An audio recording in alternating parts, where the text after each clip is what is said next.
What happens if you turn down a $10 million a year contract with Nike, the sports giant, to bet on the unknown? Roger Federer did it.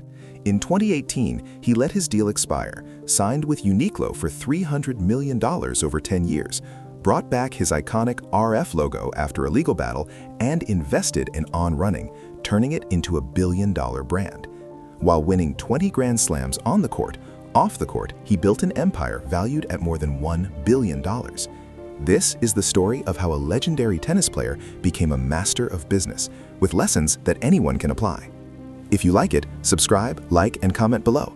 That helps us bring more epic business stories like this. Federer, the number one. Roger Federer is not just a name in tennis, he is a living legend. With 20 Grand Slam titles under his belt, he earned the nickname the King of Elegant Tennis. His fluid, precise, and almost poetic style on the court made him a global icon, attracting millions of fans who saw in him not just an athlete, but a symbol of excellence and class. From his beginnings in Basel, Switzerland, Federer dominated the ATP circuit for more than 2 decades, competing against rivals such as Rafael Nadal and Novak Djokovic in epic battles that defined a golden era of the sport. But Federer was always more than a tennis player. For years, his impeccable image positioned him as the perfect face for global luxury brands. Rolex, with its precision watches, chose him as an ambassador since 2001, symbolizing timeless elegance. Mercedes-Benz associated it with its line of premium cars, highlighting speed and sophistication. Gillette, in massive campaigns, presented him as the epitome of refined masculinity.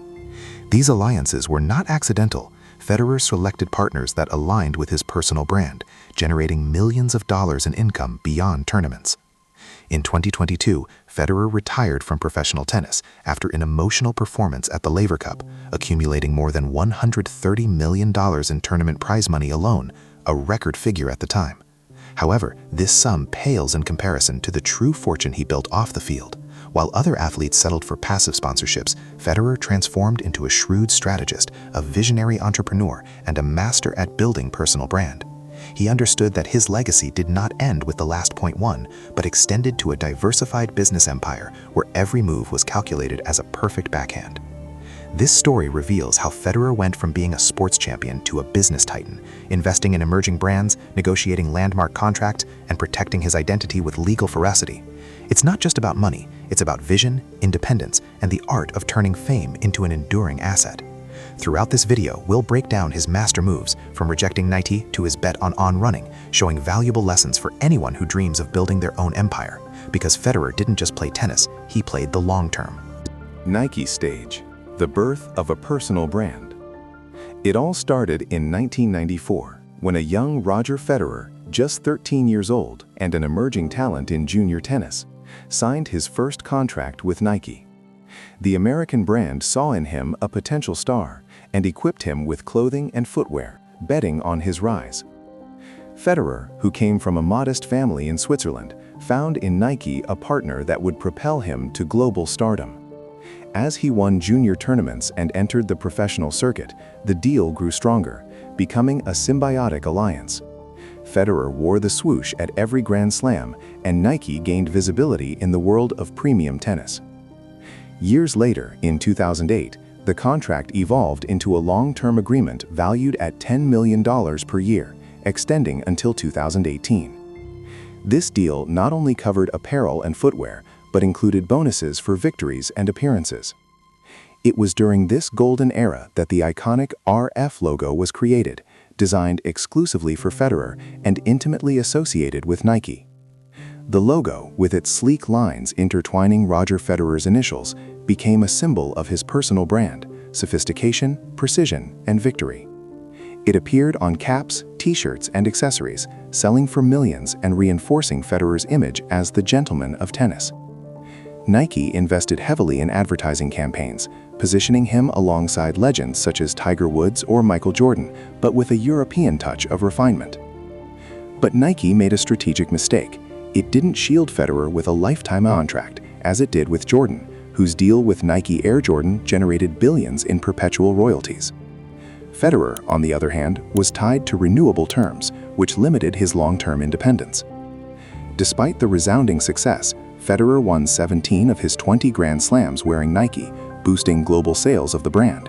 In 2018, Nike let the contract expire without a competitive offer.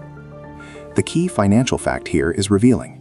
Nike did not renew, apparently because it did not want to match the juicy proposal of Uniqlo, which valued Federer in astronomical figures. By then, Federer's value as a brand was already well over $10 million per year. His global influence, fan loyalty, and aura of invincibility made him an asset that Nike underestimated. This decision marked the end of an era, but also the catalyst for Federer's independence. By not renewing, Nike lost not just an ambassador, but a potential empire. Federer, always one step ahead, used this break as a springboard to redefine his entrepreneurial path, demonstrating that his vision went beyond the court. The lesson is clear. In business, as in tennis, good service is not enough. You have to anticipate the next blow. The big change, Uniqlo and the contract that changed everything. In July 2018, Roger Federer stunned the sports and business world by announcing his signing with Uniqlo, the Japanese casual fashion brand, for a monumental $300 million 10-year contract. This agreement, which was equivalent to $30 million per year, did not include footwear, an intentional detail that left room for future maneuvers.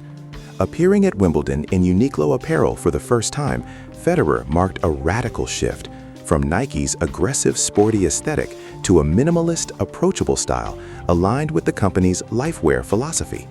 The debut was iconic. Federer, with his usual grace, showed that the transition did not affect his performance on the court. A crucial detail of the contract was that it did not cover the rights to the RF logo, which remained in Nike's hands. This meant that Federer temporarily lost his most recognizable visual identity. The emblem did not appear on his new clothing, caps, or accessories. For an athlete whose personal brand was synonymous with elegance and consistency, this absence represented a risk. However, Federer turned it into an opportunity, focusing on his global presence without relying on a graphic symbol. Despite this limitation, the deal with Uniqlo positioned itself as one of the most lucrative contracts in the history of the sport, even surpassing some deals from stars such as LeBron James or Lionel Messi in terms of value per year adjusted for longevity. From a strategic analysis, this move was a master move for both parties. Uniqlo, a globally expanding but not yet dominant brand in the sport, gained instant prestige by partnering with Federer. His image of excellence and class raised Uniqlo's profile in premium markets, driving sales in Asia, Europe, and the Americas. For Federer, the benefit was absolute independence. He was no longer tied to sports giants like Nike or Adidas, which dictated strict terms on products and marketing. This contract gave him financial and creative freedom, especially in footwear, where he was free to explore his own alliances. Federer bet on a partner who valued his long-term legacy, not just his immediate victories, allowing him to diversify his portfolio without restrictions. This transition was not just a change of sponsor, it was the pivot that transformed Federer from passive ambassador to architect of his business destiny. By choosing Uniqlo, he demonstrated vision, prioritizing partners aligned with his personal ethos over purely monetary offerings. The result? A solid foundation for his next steps, where control over his narrative became his greatest asset. In business, as in tennis, timing and partnerships are everything. The battle for the RF logo. After the breakup with Nike in 2018, an unexpected conflict arose. The American brand retained the rights to the RF logo for 2 years, even though the contract had already expired. Nike argued that the emblem, created jointly, belonged to them legally, preventing Federer from using it on any new products. This retention was not just a technical detail, it was a direct blow to the essence of their branding. The RF logo, sleek, minimalist, and synonymous with Federer, represented his personal brand around the world, from jerseys to accessories, symbolizing precision and heritage. Without it, Federer faced a void in his business identity, limiting his ability to monetize his image independently. Federer did not sit idly by. He began intense negotiations, possibly with legal advice, to reclaim what he considered his own. In March 2020, it finally officially regained the rights to the logo. Although the financial details of the transaction have not been made public, there are no official figures on how much it paid, if there was a direct amount, or if it was part of a broader deal. Immediately, he integrated it into caps, merchandising, and collaborations, such as the lines with Uniqlo and On Running. This return was not only symbolic, it revitalized its portfolio, allowing exclusive sales and limited editions that generated millions. This move demonstrates the strategic importance of protecting intangible assets in branding. In a world where fame is ephemeral, control over things like logos, names, and designs can be worth fortunes. FEDERER didn't just recover a logo, it regained its identity as a brand, turning a potential loss into a lesson in business resilience. In business, intangibles are the real long game. The birth of On Running, FEDERER as an entrepreneur. In November 2019, Roger Federer took a bold step into entrepreneurship by investing in On Running, a Swiss shoe brand founded in 2010 by Olivier Bernhard, a former triathlete, and focused on innovation with its CloudTech technology, soles with clouds that absorb impact and propel the stride. On, originally from Zurich, was an emerging startup that combined minimalist design with athletic performance, appealing to runners and casual athletes. FEDERER, attracted by his Swiss roots and premium ethos, didn't just put money in, he got deeply involved, going from ambassador to key shareholder. His role quickly evolved into a product designer, collaborating on the creation of the Roger line, which includes models such as the Roger Pro, the Roger Center Court, and the Roger Clubhouse, sneakers that fuse professional tennis with urban style. This commitment culminated in September 2021, when On Running went public on the NYSE under the ticker ONON, with an initial valuation of $11 billion. The IPO was a resounding success. The shares debuted at $24 and closed the first day at $35.40, reflecting the market's confidence in its exponential growth, from sales of $170 million in 2019 to more than $700 million in 2021. FEDERER, who owns about 3% of the shares through his family entity, became a billionaire on paper practically overnight. Hard financial data underscores the impact.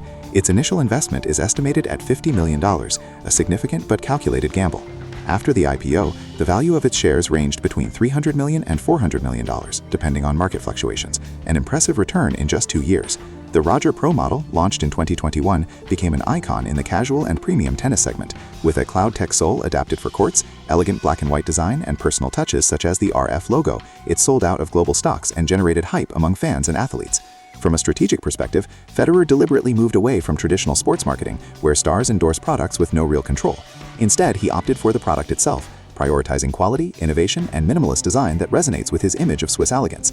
He used his brand and reputation to lend legitimacy to a startup, attracting investors, celebrities, and consumers. On wasn't just an investment, it was an extension of FEDERER, aligned with his post-retirement vision. This move transformed a tennis player into an influential entrepreneur, proving that true wealth comes from creating lasting value, not just writing checks. Other investments and strategic alliances. Beyond his main plays, Roger Federer has built a diversified portfolio that secures his financial legacy. Its active sponsorships continue to be pillars of stable and prestigious income. Rolex, since 2001, associates it with precision and luxury, generating millions annually. Credit Suisse, now part of UBS, strengthens its Swiss connection to premium banking. Lindt, the Swiss chocolatier, positions it as an ambassador of refined indulgence. Mercedes-Benz highlights its affinity for automotive speed and elegance, and Barilla, the Italian pasta brand, integrates it into family and healthy campaigns. These deals are not just checks, they are alliances that align with their impeccable image, adding up to tens of millions a year. FEDERER also diversifies into real estate investments, with high-value properties in Switzerland, including a mansion in Wallerau overlooking Lake Zurich, and in Dubai, where he has acquired assets in exclusive areas such as Palm Jumeirah. These goods not only appreciate in value, but also generate passive income and serve as a hedge against market volatility.